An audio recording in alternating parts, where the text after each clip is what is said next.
Он 12 жылдық билим берүү системасы мыйзам долбоору парламентте кайрадан талкууланды. Бош орундар жарманкеси жарандарды жумуш менен камсыз кылууну көздөгөн иш-чара. Кара суу базарында иштеген соодагерлер ККМ аппаратын колдонуудан бошотулат. Нааразычылык акцияга чыккан ишкерлердин максаты. Ушул жана башка жаңылыктарды кенен элек баяндап, эфирде күн жүрүш маалымат программасынын толукталган чыгарылышы. Саламатсыздарбы? Сиздер менен мен Шекер Сатыбалдыева. Кыргыз алтын ишканасы дүйнөдөгү ири банктардын бири ICBC Standard Bank PLC менен кызматташуу тууралуу меморандумга кол койду. Бул тууралуу министрлер кабинетинин төрагасы Акылбек Жапаров менен аталган банктын аткаруучу директору Вен Бин Вангтын Лондондогу жолугушуусунда маалым болду. Акылбек Жапаров Лондон шаарына болгон сапарынын алкагында Улуу Британиянын расмий өкүлдөрү жана бизнес компаниялар менен бир катар жолугушууларды өткөрдү. Британиянын инвестиция боюнча мамлекеттик министри Нусрат Гани менен жолугушууда эки өлкөнүн соода экономикалык эмгек миграциясы боюнча кызматташуусун тереңдетүү тууралуу сөз болду. Акылбек Жапаров ишкерлерди 2024 жылы Кыргызстанда боло турган инвестициялык форумга катышууга чакырды. Ошондой эле Кыргызстан менен Британиянын геологиялык кызматынын ортосунда кызматташуу боюнча документке кол коюлду.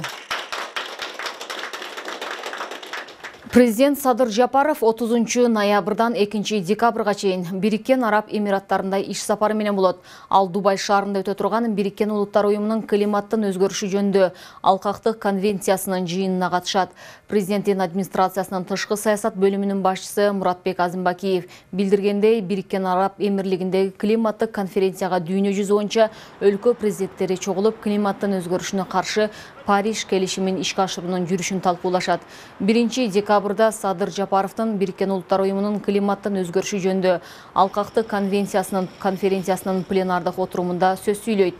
2 декабрда Араб Эмирлиги менен энергетика жана инвестиция жаатында бир катар биргелешкен документтерге кол коюу пландалууда. Мындан тышкары Бириккен Араб Эмирлигинин улуттук күнүн майрамдоого катышат. Жогорку кеңеш бүгүнкү жыйында мамлекеттик тууну өзгөртүү жөнүндө мыйзам долбоорун биринчи окууда колдоду. Документке 66 депутат макул, 8 эл өкүлү каршы добуш берди. Документтин авторлорунун бири спикер Нурланбек Шакиев туу өзгөртүлсө, бюджеттен каражат кетпей турганын, желек өзгөртүү зарыл болгон жерлерди алмаштырылса, анын чыгымын демөөрчүлөр көтөрөрүн билдирди. Депутат Акылбек Түмөнбаев долбоорду талкуулабай эле биринчи окууда концепциясын кабыл алуу сунушун берип, колдоо тапты. Дагы бир эл өкүлү Эрулан Көкулов долбоор биринчи окууда шашылыш кабыл алынганын сындады. Желекти өзгөртүү боюнча мыйзам долбоорун Нурланбек Шакиев менен Улан Примов жазып, сентябрь айында коомдук талкууга коюшкан. Анда документтин максаты өлкөнүн мамлекеттик башкы символдорунун бири болгон тууну жакшыртуу экени белгиленген. Билим берүүнүн стандарттарын өзгөртүп, 12 жылдык окууга өтүү боюнча долбоорду жогорку кеңеш кайрадан артка кайтарды. Билим берүү министри Догдургүл Кендирбаева программанын алкагында окуу китептери кайрадан иштелип чыгып, мугалимдерди даярдаларын билдирди. Бул иштерди жүзөгө ашыруу үчүн Азия өнүктүрүү банкынан $40 миллион алуу боюнча макулдашуу жогорку кеңештин кароосуна киргизилген. Анын жарымы кредит, жарымы грант. Долбоор секторду өнүктүрүү программасы мектептеги билим берүүнү реформалоо деп аталат. Депутаттар мында балдарды 12 класска чейин окутуу камтылып калганына таң калып суроо узатышкан. Анда Кендирбаева мындай системага өтүүнүн мазмундук модели даярдаларын айтты. Бирок депутаттар жыйын соңунда макулдашууну ратификациялоо долбоорун четке кагышты. Аталган долбоорду былтыр декабрда жогорку кеңештин тармактык комитети да артка кайтарган болчу. Бишкекте өткөн Кыргызстандагы кесиптик лицейлердин жана колледждердин директорлоруна сынакта 153 талапкердин 9 гана жогорку упайга ээ болду. Мындай маалымат Билим берүү министрлигинин сайтына жарыяланды. Буга чейинки сынакта 138 талапкердин 5 гана жогорку упайга ээ болгон. Билим берүү мекемелеринин жетекчилерин кайра дайындоо эрежесинин талаптарына ылайык Жетекчилери тиешелүү упай албаган мекемелерге кийинчерээк дагы сынак жарыяланат. Сынак 4 бөлүмдөн туруп, анда мыйзамдар, башкаруучулук жөндөмдөр, педагогика, психология жана кесиптик билим берүүчү уюмдар жөнүндө жобо тууралуу тест өткөрүлөт. Андан кийин маектешүүгө кире алат. Президент Садыр Жапаровдун жарлыгына жана билим берүү, илим министрлигинин жаңы жобосуна ылайык бир орунда 5 жылдан ашык иштеген жетекчилер кызматтан алынат. Алардын ордуна жаңы жетекчилер сынактын негизинде дайындалат. Өлкө боюнча 100 кесиптик лицейдин 46-сында директорлук кызмат үчүн сынак өттү. Калган жетекчилердин дайындалганына 5 жыл болуу электигине байланыштуу бул жолку сынакка катышкан жок. Ал эми министрликке караштуу жалпы 26 колледждин ичинен бул жолу 6 колледждин директорлук кызматына сынак өттү.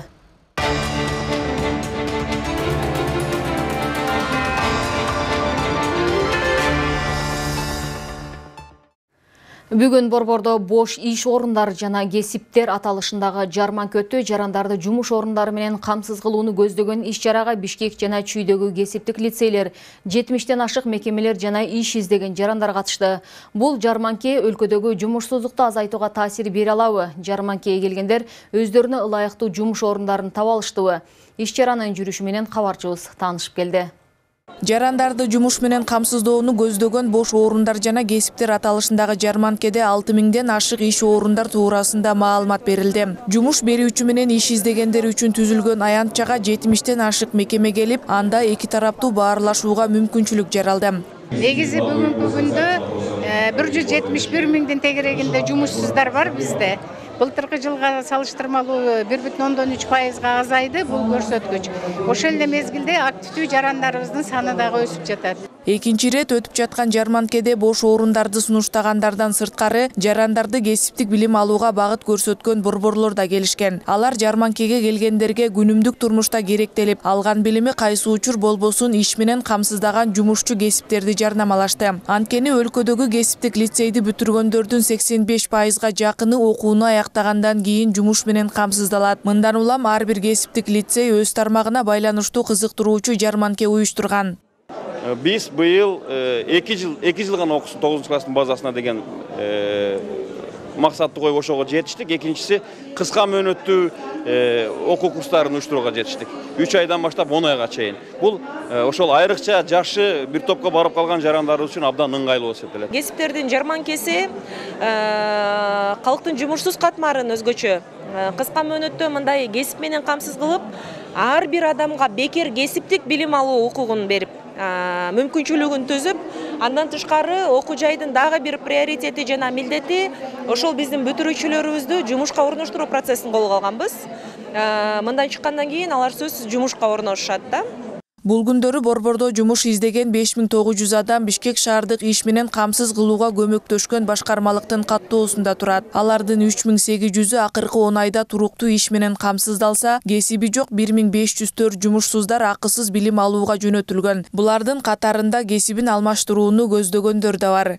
Чото турган ичинен 43% бул аялдар түзөт, 23% бул 29 жашка чейин жаштар. Кыргызстанда жумуш берүүчү менен иш издегендердин ортосундагы коммуникациянын деңгээли жакшы абалда эмес экени белгилүү. Андыктан жарманкеге жумуш табуу максатында ар кандай курактагы жарандар келгендиктен алар өздөрүнө керектүү бош орундар туурасында маалымат ала алышты. Мен Сокулуктан келдим. Өзүм кесибим боюнча швеямын, тигүүчү, профессионалдуу. Ошон үчүн мен деген перспективасы бар. Айлык маянасы азыркы жашоо шартка туура келе турган жумуш карап жүргөм. Ушундай варианттар бар экен, чыгып атат. Колуман келгенге ошо өзүм водительмин. Анан охранада болсо жумуш деп баягы үйдө бекер жатып албай, кичине жумуш кылып турсакпы дегенбиз да. Таптым 2-3 жерден дагы караштырып атам. Бул аябай жакшы негизи жумуш жокторлорго. Туура эле деп ойлойм, ачык жумушу жоктор келип, жумуш таап алса жакшы эле да. Водитель, ошол водитель биздин колдон башка эчтеке келбейт да, водительден башка. Пока вакансиялар бар экен, ошолорго тапшырып койдук, эми калганын сүйлөшөбүз да. Жалал абадтан келдим да бүгүн. Ошого стройкага иш карап атам. Мага ыңгайлуу болсо иштейм. Жарманкенин алкагында ар кандай багыттагы маалымат берген кызыктыруучу мастер-класстарды өтүлдү. Ал эми бул иш-чара билим берүү Бишкек мэриясы жана Германия өкмөтүнүн тапшырмасы менен Германия эл аралык кызматташтуу коому тарабынан Кыргыз-Герман долбоорунун алкагында уюштурулган. Акылай Маратова, Жылдыз Кадырбаева, Нью ТВ. Мамлекеттик салык кызматы Оштогу Кара Суу базарында иштеген ишкерлер көзөмөл кассалык машиналарды колдонуудан бошотула турганын билдирди. Мекеменин басма сөз кызматы тараткан маалыматка ылайык Кара Суу районунун администрациясынын алдында нааразылык акцияга чыккан соодагерлер тарап соодасын улантып жатышат. Салык мыйзамдары боюнча Кыргызстанда стратегиялык объектилерге кирген базарлардагы ишкерлер өзгөчө салык режими менен иштей алары айтылды. Ушул тапта стратегиялык объектилерге Бишкектеги Дордой жана Оштогу Тураталы эл базарлары кирет. Алар 2024 жылдын 1 январынан тартып өзгөчө режимдеги зонанын ичинде товарларды сатууда көзөмөл кассалык машиналарды, товардык транспорттук коштомо кагаздарын, электрондук түрүн жана электрондук эсеп фактураны колдонуудан бошотулушат.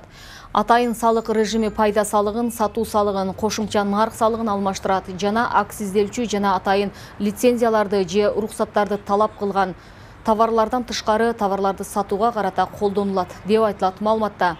Кара Суу базарында иштеген соодагерлер көзөмөл кассалык машинелерди колдонууга каршы экенин билдирип, бүгүн Кара Суу районунун администрациясынын алдында нааразылык акцияга чыгышкан. Бишкектен 1 май райондук соту вебкам студияларды уюштурган деген шек менен кармалган Даниэль Ажиевдин абактагы мөөнөтүн 2024 жылдын 29 январына чейин узартты. Мындай чечим 27 ноябрда кабыл алынганын райондук соттун басма сөз кызматы билдирди. Атайын кызмат Даниэль Ажиев жетектеген трансулуттук туруктуу кылмыштуу топтун ишмерлигине бөгөт коюлганын 5 июнда кабарлаган. УКМКнын маалыматы боюнча ал ээлик кылган 3 чоң студияда тинтүү жүргүзүлүп, 30 оператор жана кандай интернет платформаларда акчага интимдик кызматтарды көрсөтүү үчүн колдонулган 80 компьютер табылган. Топтун мүчөлөрү чет мамлекеттерде да Даниэль Ажиев түзгөн аянтчаларда интимдик мүнөздөгү кызматтарды көрсөтүп, көп суммада киреш алып турганы жана кыздар тартылганы аныкталган. Атайын кызмат операторлор 3 нөмөт менен иштегенин, кызматкерлер болжол менен 18 жаштан 25 жашка чейинки 300гө жакын адамдан турганын кошумчалаган. Жаза аткаруу кызматы номер 8 түзөтүү мекемесинде отурган 45 кишиге паспорт берилгенин билдирди. Расмий маалыматта жакында аталган жайдагы 50 адамга паспорт берүү жана тариздөө иштери болор айтылат. Паспорттор ар кандай себеп менен документтин жоготуп алгандарга же колдонуу мөөнөтү өтүп кеткендерге берилет. Камактагыларды паспорт менен камсыздоо соттолгондорду кайра социалдаштыруу максатын көздөгөн иштердин бир бөлүгү. 2023 жылдын башынан бери түзөтүү мекемелеринин социалдык кызматкерлери 367 соттолгон адамга паспорт алууга жардам берди. Паспорт үчүн мамлекеттик төлөмдү аткарууга мүмкүнчүлүгү жокторго коомдук уюмдар кол кабыш кылды. 8 түзөтүү мекемеси Чүйдүн Петровка айылында жайгашкан. Бүгүн Казакстанда өткөн 2 түрк оюндарына катышкан студенттер, билим алган жогорку окуу жайдын ректорлору жана студенттери сыйланды. Ушул жылдын 6 ноябрынан 10 ноябрына чейин Казакстандын Түркстан шаарында өткөн 2 түрк оюндарынан Кыргызстандан барган студент спортчулар 28 медаль менен кайтышкан. Түрк мамлекеттер арасында өткөн мелдеште катышуучулар спорттун жалпы 7 түрүнө таймашка чыгып, 2 алтын, 10 күмүш жана 14 коло медалга ээ болушкан. Кыргызстандын намысын коргогон студенттер өлкөдөгү 14 жогорку окуу жайынан барышкан. Ал эми спорттук мелдешке жалпы 430 спортчу катышкан. Аземде аталган спорттук иш-чара кийинки жылы Кыргызстанда өтөрү белгилүү болду. 28 медаль, 2 алтын, 10 коло, 14 10 күмүш, 14 коло медаль алдык. 7 түр болду бизде. Грек-рим күрөшү, жеңил күрөшү, шахмат, футзал, волейбол, бадминтон, дзюдо. Бүгүнкү берүүбүз мына ушундай жаңылыктар менен жыйынтыкталат. Кийинки эфирден көрүшкөнчө аман болуңуздар.